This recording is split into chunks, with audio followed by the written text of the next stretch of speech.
This is the absolute middle of winter, so there aren't any blooms to display, but one of the things that is a sort of feature of the garden is the hedge behind me. It's a tapestry hedge. We're trying to use contrasting colours and texture to some extent to make it of interest, and at the same time it's very useful for blocking the wind.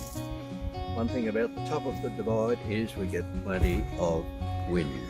Crookwell was the site of the first commercial wind farm in Australia, and it was built here for a good reason.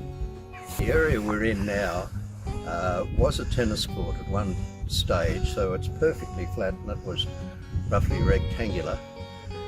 And it sounds awfully pretentious, but when I was planning the garden for here, the model I had in mind was the Rose Garden at Warwick Castle in England.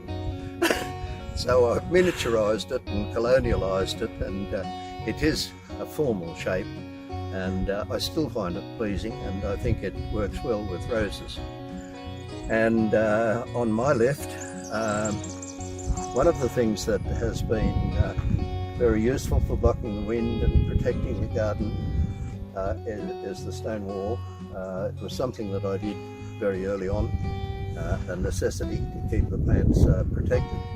And one of the blessings of Crookwell is that it has a never-ending supply of basalt stone. The tree behind me is a blue spruce, variety is Fat Albert, and it was given to my late wife by two of our daughters. Blue spruces are supposed to grow very slowly, but nobody told this one, and it's grown like billio, and I have had to clip it to stop it coming out onto the path too much, but it is a lovely tree and somewhat of a feature in the garden. Every small boy, it was my vegetable for my introduction to gardening, and I can remember planting lettuce probably about 1944, and when I came here, it was the first thing that I did was to establish a couple of gardens here for vegetables.